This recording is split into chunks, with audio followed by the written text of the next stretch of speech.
Hello out there. My name is Laolu Akonde, and you are on to Inside Sources.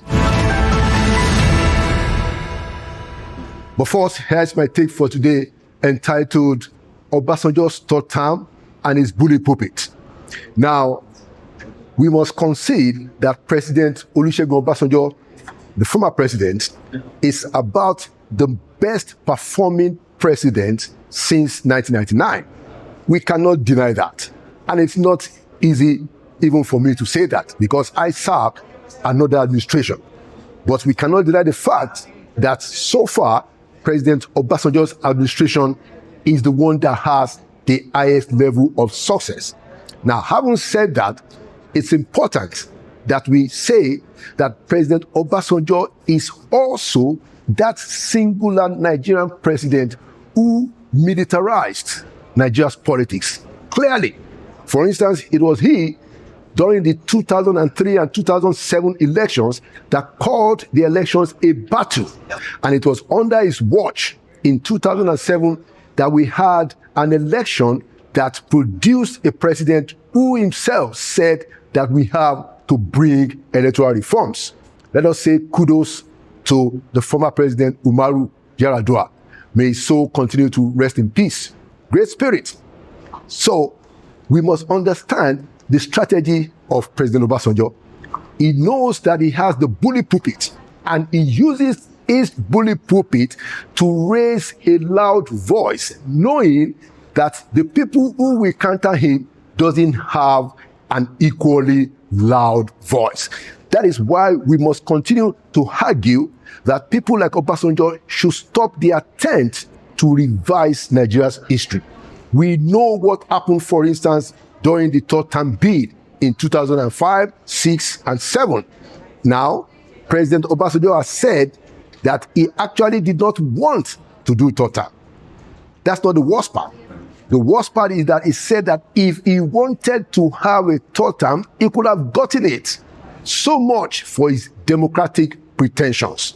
Now, the truth of the matter is that there are witnesses who have told the nation, and the nation itself witnessed what happened during the third term.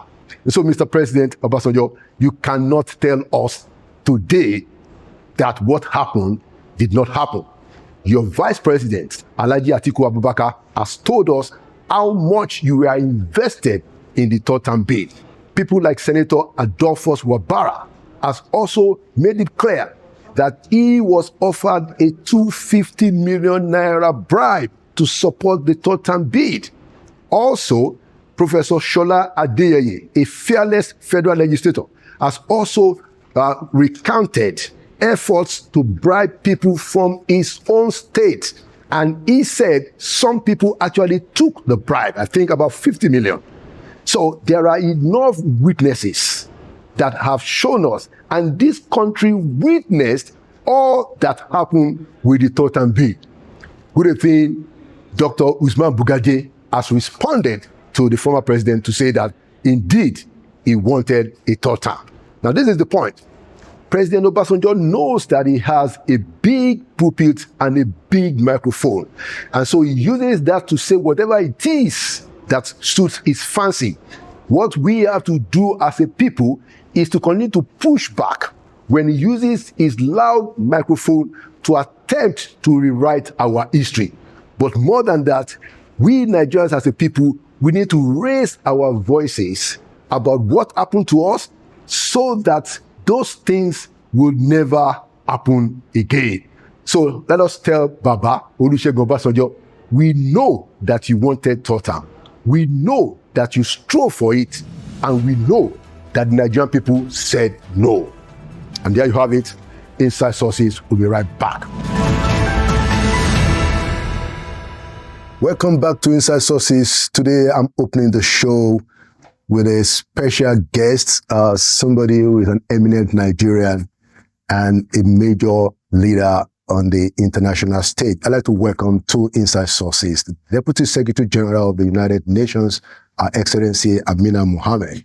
Welcome to Inside Sources. Thank you very much. As a matter of fact, not only does she have a GCON, she was also a special advisor to Secretary Ban Ki-moon, then became Minister for Environment to President Buhari before she was named in 2017 as the Deputy Secretary General of the United Nations. I think that by the time you finish next in 2026, you'll be the longest serving Deputy Secretary General. Yes. Because the longest serving so far was the first guy who spent 8 years.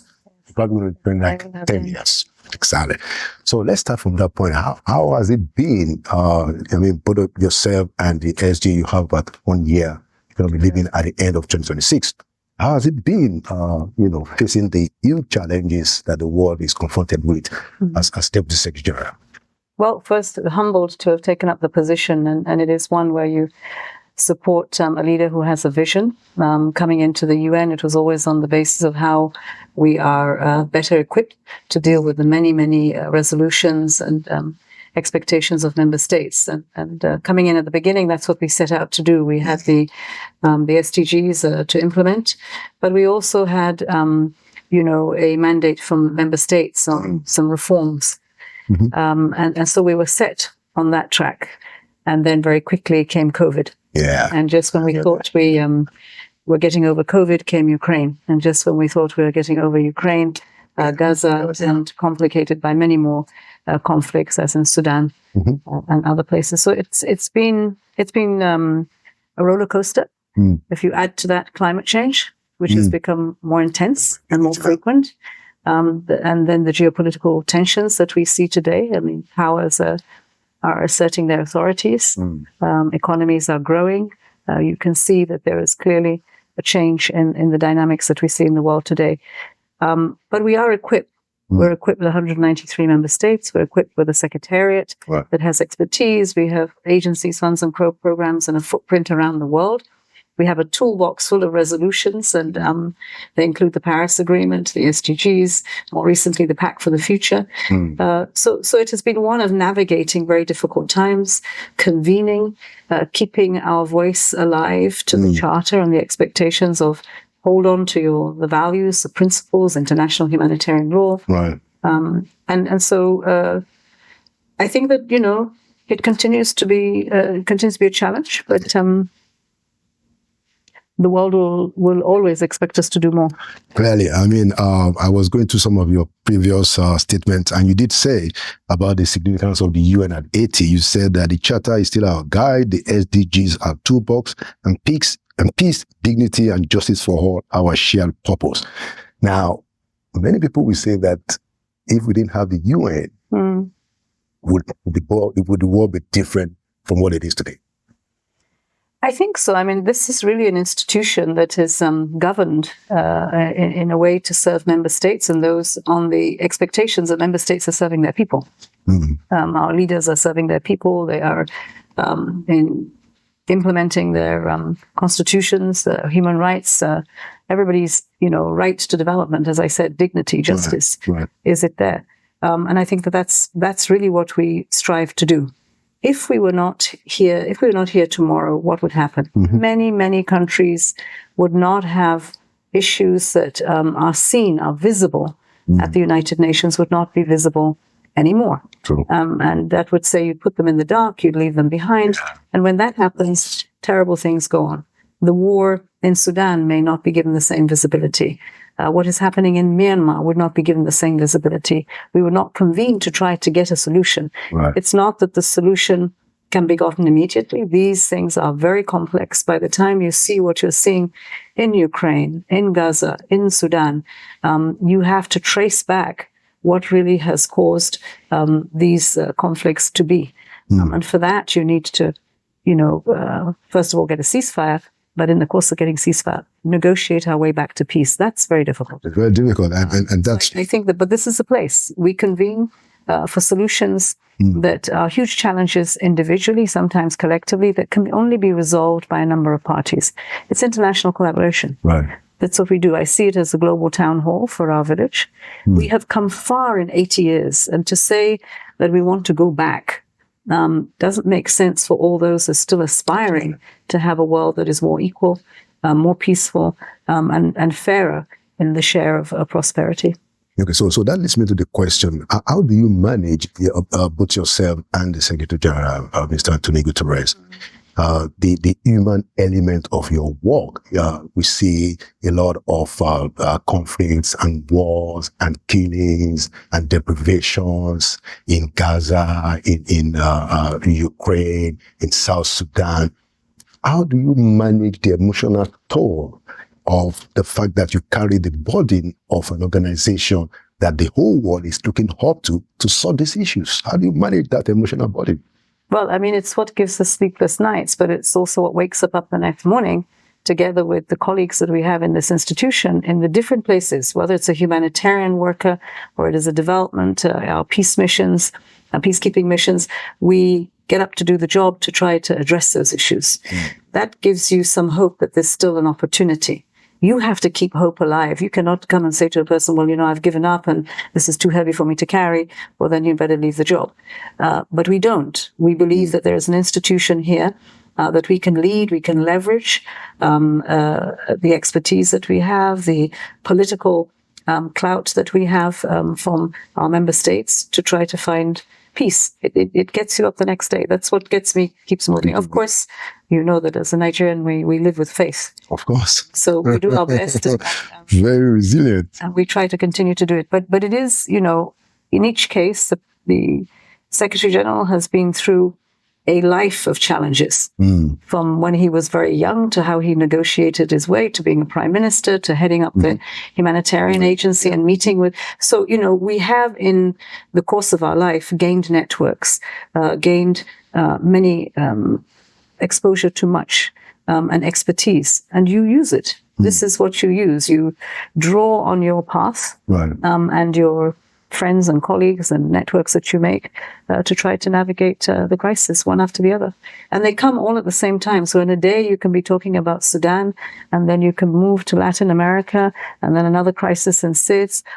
This happens on daily basis, particularly with the Secretary General, who he got elected to the post.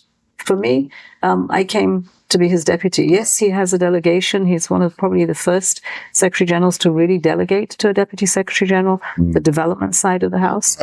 But that's, his struggle is even more. What you do as a good deputy is you try to make sure that he shoulder some of it. And you came prepared because you actually were special advisor to Secretary General Ban Ki-moon on the issue of sustainable development goals. So you were quite prepared to. I was prepared by Nigeria. In every experience that I've had at home, I've always said that if I had not had the experiences that I did as a government official dealing with the National Assembly, working with governors and local government chairpersons, I wouldn't have been able to engage with the General Assembly here, with the work of all the other agencies, funds and programs, with the civil service. We are a civil service, huh? Right. We're just international civil service, right? And I think that prepared me. And what was, of course, very important was the whole engagement and negotiations with member states on the Sustainable Development Agenda. Okay. I wanted to ask you about the UN at 80 initiative of the Secretary General, but I wanted to start with his advocacy for the reform of the Security Council. He's spoken quite a number of times about the fact that, this is something that ought to be done. Do you have an idea whether, because this subject has been on forever, do you have an idea, whether this can happen at all? And if it's going to happen, do you think Nigeria, looking at Nigeria's role in international peacekeeping, one of the major contributors to UN peacekeeping, do you think that could be something that stands in Nigeria's good stead, if that were to happen, the reform of the Security Council? Well, in the discussions that we were engaged in as the member states negotiated the Pact for the Future, it was very clear that Africa's place in the Security Council was long overdue. The reforms of the Security Council long overdue. But member states will get to it. I believe they will. They've gotten nearer than they have before. And the discussion of the additional 2 seats for Africa was also tabled. This is something for the African Union to decide. Nigeria's role as a state on the continent is recognized. It has led on many different things and continues to do so. but it will be the African Union that makes that decision. And 54 states, we have a long way to go, as with the Security Council reform. So if it happened, does Nigeria deserve a place? I believe that it has a chance. But I also recognize that there are 53 other states that also. Of course, I'm completely with that. Okay, so I wanted to give us a little bit of what the Secretary General is trying to do with the UNGA initiative. Some progress. He still has, roughly 2 years to go.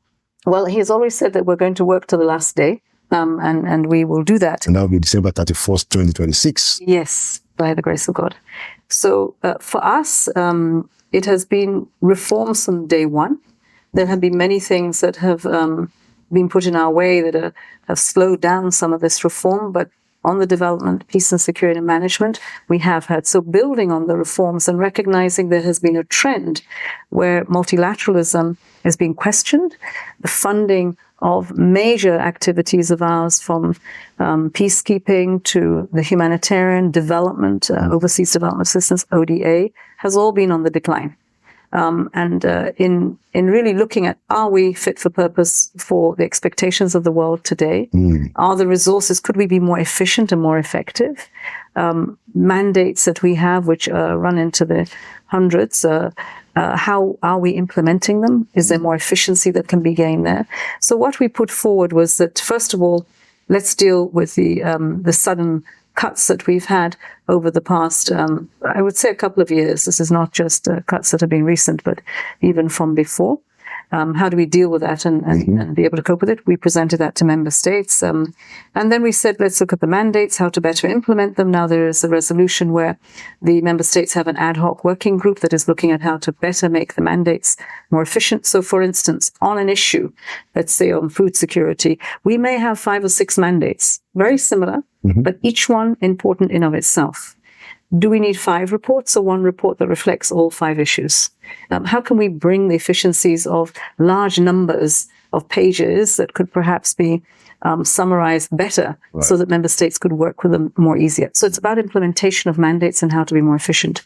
The third step was to look at our institutions and to say, can the UN present itself more effectively with structure changes? Mergers of agencies, funds and programs, not losing the mandates. But, it's like saying, I have a number of passengers, can I have fewer vehicles?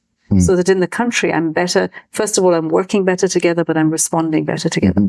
So you'll see in his report that he's made, presentations of that. We may have 2 departments that have 2 units that are the same. Merge the units so that you benefit from one, efficiencies there, and more coherence. So it's about being fit for purpose to carry out the Paris Agreement, many of the political agreements, women, peace and security, youth, peace and security, the SDGs.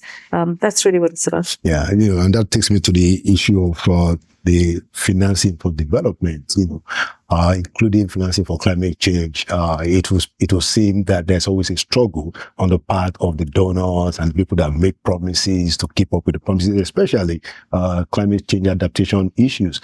Is there a strategy whereby we're going to have more faithfulness to those commitments, especially regarding climate change? I think there's over several hundreds of billions that have been, promised by developed nations. 1.3 trillion.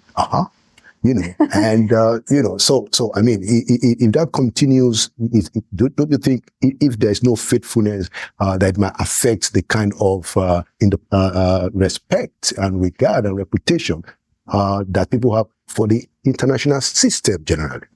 Yes, I think there is a big reputational risk if we don't live up to the commitments that we've made, which is why we try to reinforce those with a few more actions in the pack for the future.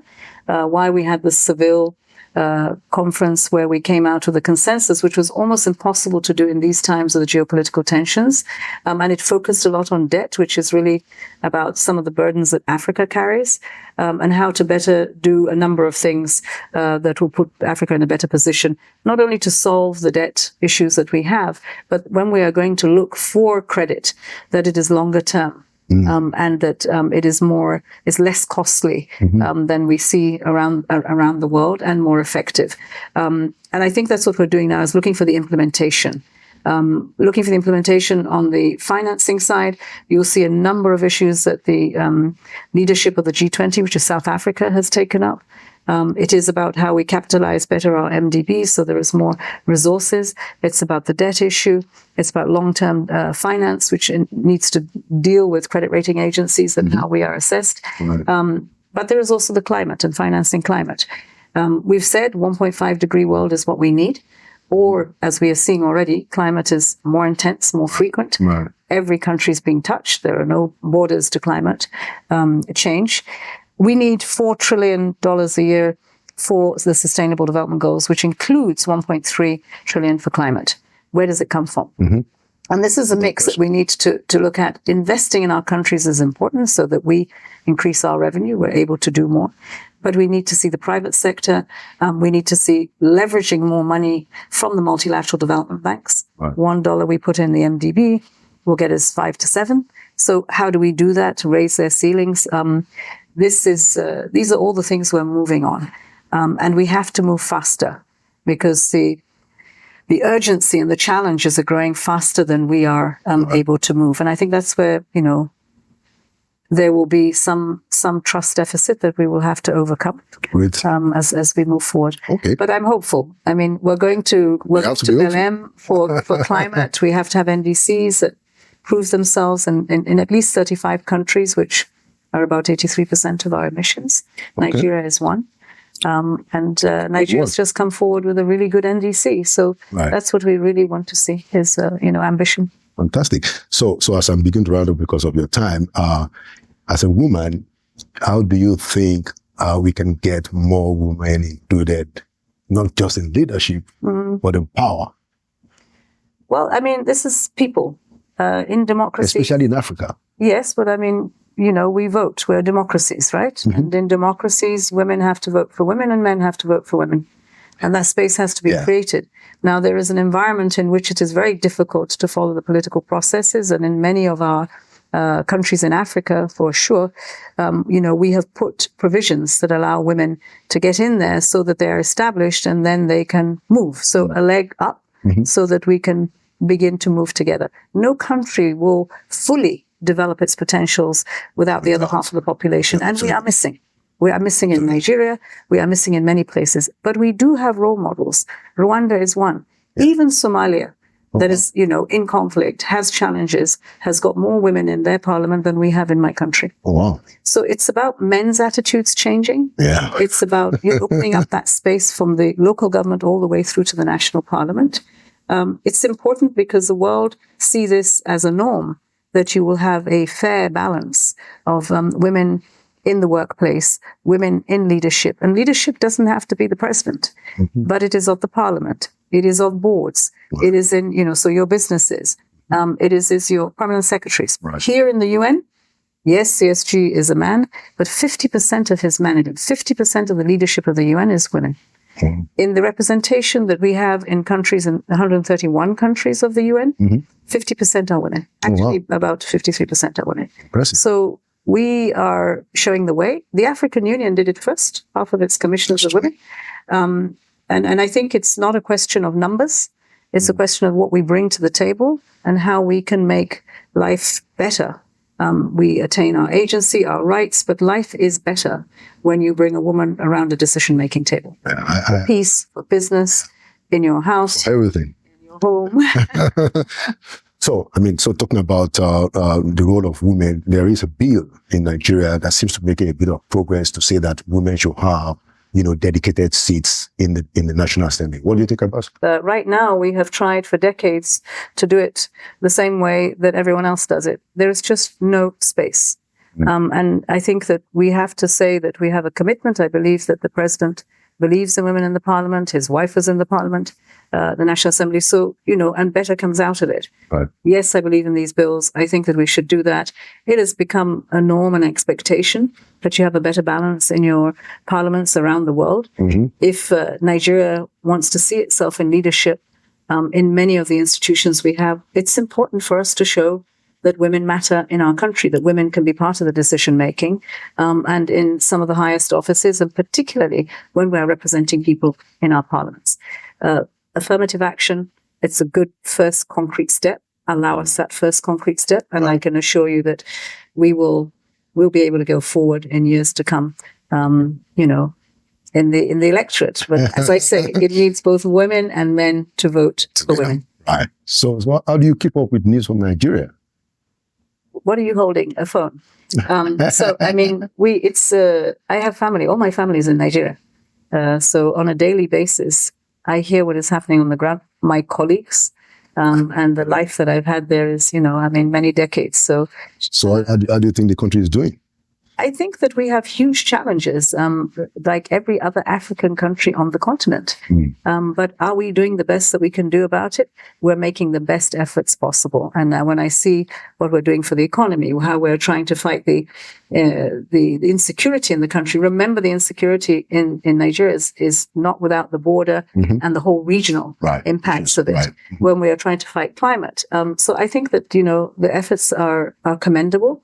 Do we need to do more and better? Absolutely. Who doesn't? Yeah. And it's our job to get behind it and to support the best way that we know how. Right. Thank you so much for coming to Inside Sources, and thank you for welcoming us to your office, and thank you for the great work you do in the UN, and thank you for being a voice for women and for development around the world. Thank you very much. You're welcome. This is your home. Yeah. Thank you so much. I appreciate it. Thank you. Thank you. Inside Sources will be right back with the next segment. Welcome back to Inside Sources. I'm still here at the United Nations, where the General Assembly has since started, and it took this week for all the leaders of governments and heads of states to address the General Assembly. Now, to join me in this segment, I have an eminent Nigerian diplomat who has also been a very high-level official of the United Nations. He was with the United Nations for 12 years, and he was Nigeria's permanent ambassador to the UN for almost 10 years. So altogether, he has about 22 years experience dealing with the United Nations. I'd like to welcome back to Inside Sources, here from New York, Professor Ibrahim Gambari. Prof, welcome back to Inside Sources. Thank you very much. I wanted to start with what is going on. This is UN at 80. You have served as Nigeria's permanent rep, for about 10 years, and then you have worked as an Under-Secretary General and several missions to Darfur, to Myanmar, I think at the point even to Iraq. So how do you assess the UN at 80? Well, first of all, if we didn't have the UN, I think we would have had to invent it, because the challenges facing the world, in some cases, have been constant since the birth of the organization. It's often not remembered that the purpose of the United Nations was to actually prevent wars. That's why in the preamble to the charter, I said, we, the peoples of the United Nations, coming together to prevent the kind of wars that brought, I'm quoting from the charter, untold sorrows to mankind twice in their lifetime. World War I and World War II, and they're failing to prevent wars, to at least stop violence and begin the process of peace building. Then the second leg is development, socio-economic development, and the third was human rights, and the fourth leg added to human rights was the issue of democracy. In other words, promoting an environment in which people can choose the government under which they live, and surrender their lives, their security in the hands of a government that they elected and trusted. So if the United Nations didn't exist, how can a world that was broken 80 years ago, devastated, refugees, displaced persons, millions dead, how do we prevent that? No one single country, big or small, rich or poor, powerful or weak, can resolve those problems of war and peace, social and economic development, promotion of human rights alone. So in many ways, though, the UN has grown, because from the primary objective of preventing wars or stopping them, it has then become a developmental agency, UNDP, UNICEF, UNFPA, and all of that. and then also the human rights dimension, because the gross violation of human rights were part of the problems that led to, you might say, World War II, the genocide, the first signs and demonstration of genocide. So then, the UN itself was not born in isolation. Immediately after the end of the Second World War, the kind of cooperation among the big powers that was emphasized did not happen. People have forgotten. Then there was the Cold War immediately, in which the world was divided into antagonistic power blocks. And then Africa was hardly present at that. I think there were only 3 members of the United Nations at that time when it was born. Now there are 54, the single largest regional bloc in the organization, and they chose, for the most part, to be non-aligned. So the world, UN was born into a world that was presumed where they presumed unity of the big powers, but led immediately to antagonism. And then by 1989, you now have the end of the Cold War. The 2 Germanys were reunited. One of Africa's last colonies, Namibia, was independent. Apartheid South Africa was ended. And now there was again a hope that we are entering a new era in which cooperation will be the dominant theme of the organization and method of work. Well, now we are in a post-Cold War era where the threat to multilateralism is real, but yet the politics in terms of threat to multilateralism is one thing, but the reality is actually the movement towards a multipolar world. You have BRICS. You have the G20, the African Union, and there's some powers coming on. G8. The G7, the G8. Brazil is coming up. You have, apart from China, Russia. So the politics is not aligned with the reality of the power configuration in the world. Right. So I'm suggesting we must always assess the UN in the context of the power politics and the geopolitical situation in the world. Now, given that, the UN has so far, no member of the UN has ever resigned.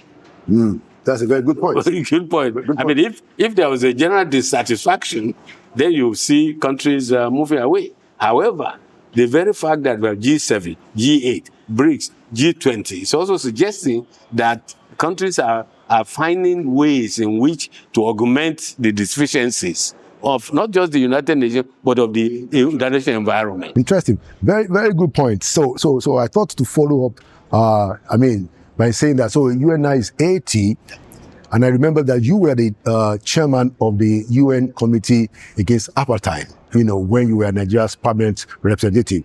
Nigeria got that honor and you sat on the chair.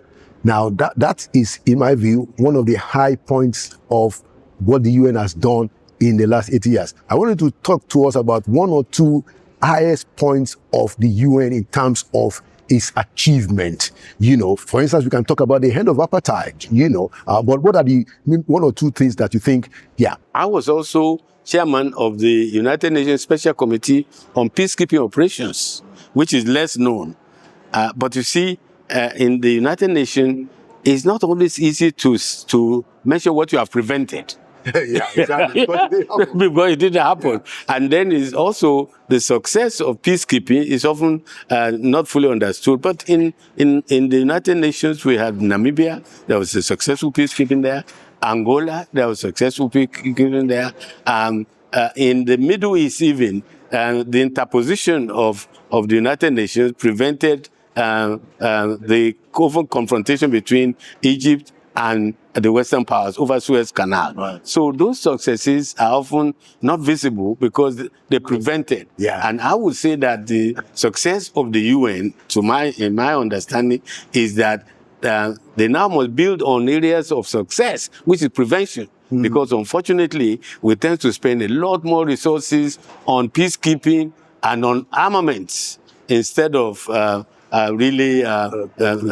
prevention. And the Secretary General has just issued a very interesting report and contrasted the increase in military spending, whereas the more that we spend money on armaments, the less resources are available, first within nations to deal with social and economic problems, and between countries in terms of the resources available, for example, for the sustainable development goals and all the big funds and programs of the United Nations that serve the peoples of the United Nations. And we must always remember that although United Nations is an intergovernmental body, but the charter began by saying we the peoples of the United Nations. And that's where the civil society comes in, the private sector comes in, and they must align themselves with what the UN does best, and also help it to overcome some of the challenges they have. Because take the Secretary General. It's like imagine president of a country who has no army, no treasury, no civil service, and you know, really, and is supposed to be at the vanguard of making things happen. It depends on the member states, and so it's only the civil society, we the people, that can propel our government to ensure that they meet their commitment to the goals and purposes of the United Nations. And I think quite a bit of progress has been made in the area of the civil society involvement, because now we have a United Nations Human Rights Council, you know, which is, I believe, one of the highlights of the progress. But I wanted to ask you, Prof. So you served, I remember, first of all, you were the Under-Secretary General and the Special Advisor on Africa. At the point, you were the Special Representative and Envoy to Iraq and Myanmar. At the point, you were the head of the Department of Political Affairs, you know. So which experience do you consider the most memorable and challenging in your experience while you worked at the UN? Well, two. First of all, to establish the first Office of Special Advisor on Africa. It didn't exist. I was the first Under-Secretary General and Special Advisor on Africa, and created the Office of Special Advisor because we felt that Africa was way behind in terms of the fulfillment of the goals and purposes of the organization for historic reasons. There are some historic injustices. Africa is the only continent with no permanent seat in the Security Council. So we needed an office to draw attention to these deficiencies and also to stress the positive, because then at that time you had NEPA, the New Partnership for African Development. Right. And this Office of Special Advisor on Africa was to mobilize international support and resources for the goals and purposes of NEPA. So that was challenging, but also it was, to me, that was, and it's still there. But it's grown from an office of 3 of us to several directors, deputy directors, and with all the cuts in budget, that is one office that has survived. And rightly so. And rightly so. Perhaps should be even more resources to be given to that. But then the second is really Myanmar. Because don't forget, here was a country who had been ruled by the military for 40 years, non-stop. And the person who won the previous free and fair election, Aung San Suu Kyi, was put in detention for 18 years. You know? Yeah. And my job as the special envoy was A, to get her released from prison, from detention, house arrest, and 2, to move them in the direction of democratization. Right. Don't forget, for them, these are military rulers. Military rulers, they have been isolated. They thought they survived. So they didn't see the incentives. And yet here was I, one lone former ambassador of Nigeria, staff of the Secretary General, sent there to persuade the military, who has ruled there for close to 40 years, and have been isolated to change their ways. But then again, the reward is that as a result of the support of the Secretary General, the neighboring countries and some of the big powers, Aung San Suu Kyi was subsequently released, and then they unbanned her party. Her party won and formed the government. Later on, she turned out to be a disappointment because she failed to protect the human rights of our own people, the Rohingyas, where the international community mobilized to give her the kind of support. So imagine a divided Security Council because China and Russia on one side and the Western countries on, and yet the Secretary General plays that kind of role as the bridge builder to appoint the good offices of the Secretary General when the Security Council cannot always agree. That's after his blessing. Yeah. But how to navigate all of that under the leadership of Secretary General Kofi Annan. That was a great challenge, but a great reward. Very, very interesting. And I remember also that you were the special envoy to Darfur, under the UNAMID, and the problem of Sudan is still there with us. Yeah. Actually, we now have South Sudan, and there's problem also in South Sudan. So what's your take? And then, based on the experience that you had, I think you spent a few years. At least I'm the longest serving joint special representative of the African Union and the first and only still how long international. 2 years and 3 months. Okay, right.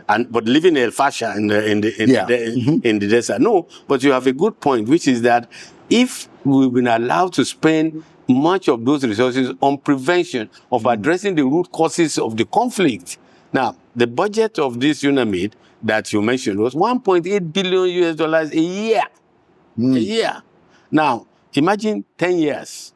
And you spend most of that resources, but the international community is somewhere at that point more comfortable approving resources for peacekeeping than for development and for addressing the root causes, for prevention and root causes, which in the case of Western Sudan, which was Darfur, was water, not enough of it. What is available, very unfairly distributed, and not enough done on peace building to address why people are so many refugees leaving government, leaving the authority of the state, living in camps. How to decongest the camps. And to decongest the camps, you have to address why they left. Security, insecurity, lack of social welfare facilities, and then, of course, means of livelihood.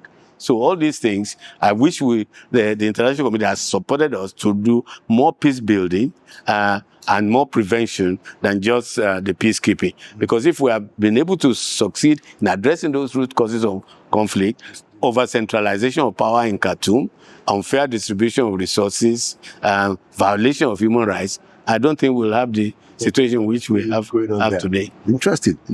So let's talk about the place and the voice of Nigeria in the United Nations. So you were the permanent representative up until from 1990 to 1999. I recall. Yes. So if you compare where Nigeria is today in terms of in the UN and then, what are your observations? Have we become stronger, or do we need to actually step up?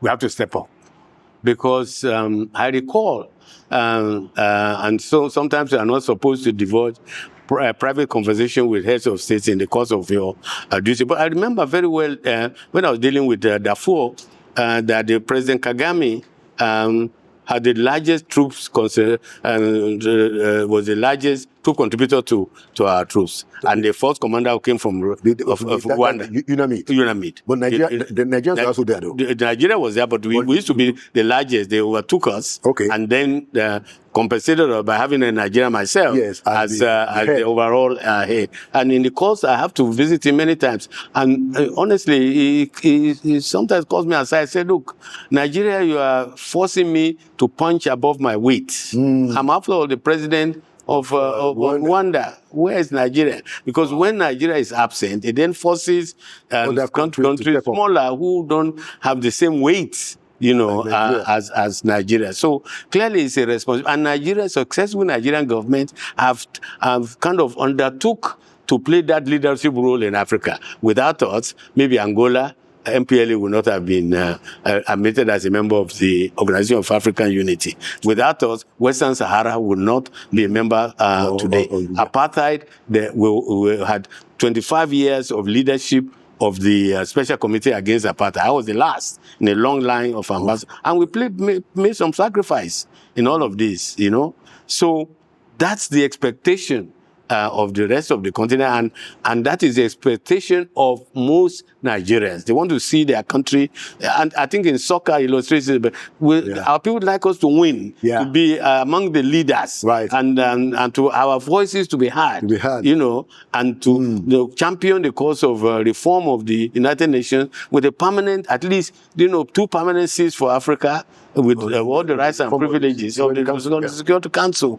Now, so, and sometimes even the smaller African countries always like to hide behind us to say, you know, it's these Nigerians, you know, they're the one, they go back to say, don't mind them, but they are proud that at least we are the vanguard. That must never be allowed to fall. Now, of course, Nigeria's situation in 1989-90 is not the same thing as Nigeria's situation today. Today. So we have to take note of that. And even for peacekeeping, we used to be among the 3rd or 4th largest troop contributor, but we need them at home now for internal security duties. So that has also weakened our voice in that respect, at least on peacekeeping. But nonetheless, what we are. We are still the most populous country in Africa, the largest or second largest in the continent, and even more ominously, that according to UN statistics, by 2050, it's not a long time, Nigeria will be the 3rd most populous country in the world. You know, so we have to shape up. How do we, our politicians in Nigeria, speaking purely as a Nigerian now, not as a UN official or official of any government, they should be having sleepless nights. That how do we feed that kind of, what we do now to address the feeding of our people, housing our people, transportation, education, power, health, and all of that. Poverty. But they are having sleepless nights, all right, but deciding who should be the next president of United for Nigeria in 2027. That's what they have. That's sleepless. Instead of we should be having sleepless nights over what is going to happen to the people now. When we're going to be the 3rd largest in a few years. And it's a real problem ahead. You know, economic security, food security, environmental security, social security, education, welfare of the people. I mean, transportation, energy. No, that should be giving them sleepless nights. But they have sleepless nights, but it's about the next president of Nigeria, whether the current one should have a second term or whether it should be replaced. So that's the thing. And when that's the kind of conversation, you know, it diminishes even your standing in the world. Because they don't see you rising to the challenge that nature has given you, not only in population, in mineral resources, human resources, natural resources, land resources, even water resources. And what is true of Nigeria, sadly, is also true of many African countries. Okay, thank you, Prof. As we begin to wrap up, I wanted to ask you, you know, I know that you have access to the government and, you know, they respect your views very well. In the last 2 years, the president has not been at the United Nations. You know, he has sent the vice president last year and this year. You know, and there are those who believe that, you know, this is the most important gathering in the world, because this is where you have annually all the presidents, like this current UNGA, over 150 president, prime ministers, and monarchs that are attending. You know, would you encourage the president, the Nigerian president, to make sure that next year he attends UNGA? Well, I'm just a citizen of Nigeria. One out of 250 million people. No. I think it's right to be concerned because repeated absence gives the impression that perhaps we are not considering the United Nations an important role. Now, there are some countries who don't bother to come. Saudi Arabia, for decades, they don't even come. But the attitude is that they control the people who control the UN. So they are putting the strings from the back. We are from the behind. But I don't think we have that kind of leverage. Or leverage. You know? So we should show up. Any time where Nigeria issue are being discussed, we must show up there. You know, OIC, G20, BRICS, whatever. We must show. That's my view. Because matters affecting us are discussed there, and nobody can articulate our positions better than ourselves. So that's really my position. But I don't know. I'm not in government, and I don't know what is really responsible. But and of course, representation at vice president is not bad at all. Not bad. Russia is going to be represented by a foreign minister at this momentous occasion. And I told you, Saudi Arabia for decades they don't. When this was the last time you saw the head of state of South Africa Saudi coming to the king, coming to the. I don't even know where you see him anywhere going anywhere. But particularly, then of course you had even like the late president of Angola, the immediate past, Dos Santos. For many years he didn't come, but then he didn't come because Angola itself was a subject of discussion and what to do about the problem in Angola. And he feared there's no need for any Nigerian president to feel that he'll be embarrassed if he's here. We are a proud nation. We're never proud people. Our leader is respected because he's the leader of the Federal Republic of Nigeria, and a big voice in Africa. And one time or many times chairman of ECOWAS and a leader in the African continent. So, and one other issue that I want to raise, please don't let us leave all this in the hands of the government. Where the civil society in Nigeria, the private sector, the NGOs, they are expected to put pressure on the government so that no government will think that it is okay to be absent or to ignore the UN or any place that where issues affecting us and affecting the future of our children are discussed. We need to be there. And we need to speak for ourselves. Absolutely. And we need to speak at the highest level possible. As many places as possible. Interesting. I remember that in your last appearance on Inside Sources, we talked about this. We still don't have ambassadors in our foreign missions. Next month is going to be exactly 2 years. I have spoken with a number of retired ambassadors and even people still in service, and they said this has never happened before.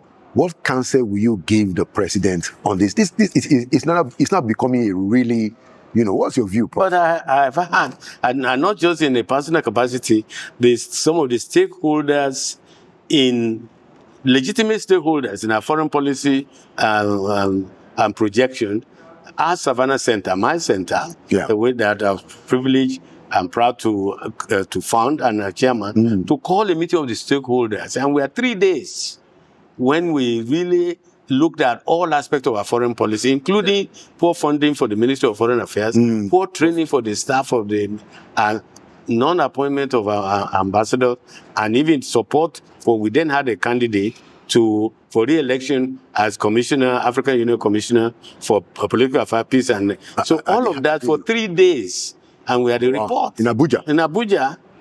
And we had a report and submitted it. And for the government, I think that's more than enough to expect of an individual and one NGO think tank. I think if the voice of Nigeria should be louder. It doesn't matter what political affiliation, because the national interest of Nigeria is beyond partisan politics. True. It's about our country and the future of our country in an international system that is evolving. Our voice must be heard. Africa's voice must be heard. True. And it's important, to show up in as many places as possible, as often as possible, at the highest level possible. It's excellent. Thank you so much, Professor Ibrahim Gambari.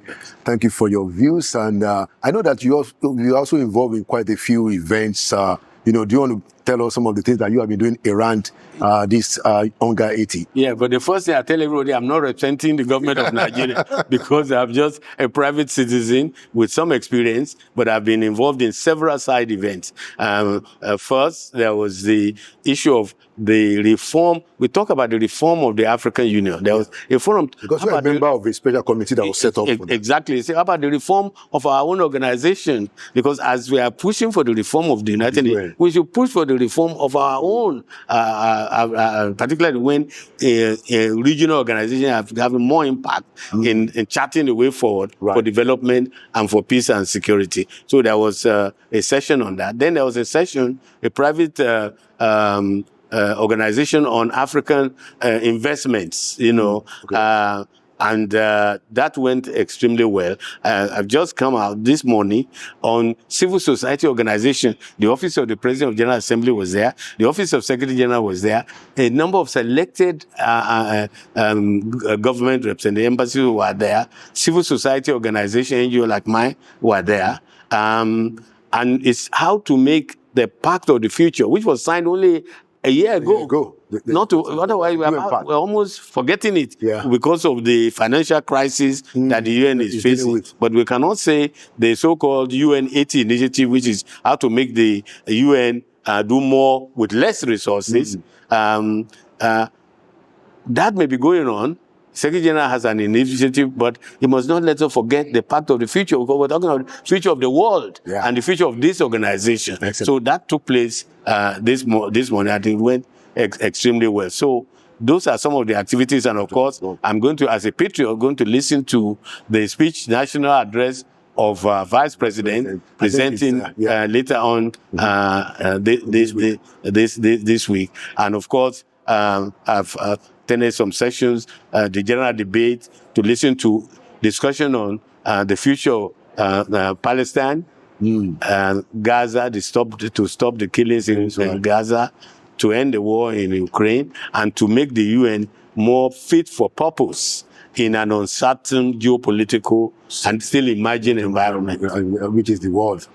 Thank you so much, Prof. Thank you once again for coming to Inside Sources, and thank you for the work that you do nationally and internationally, and thank you for being a figure that continues to advocate for the world, for Africa, and for Nigeria. Thank you very much. It's always a pleasure. All right. Thank you. Thank you, sir. And there you have it, another edition of Inside Sources. Like we always say, Nigeria will prevail. It means that Nigeria will win because we will continue to push the issues. Thank you for watching. My name is Laulu Akonde, and by the grace of God, I'll see you at the next edition.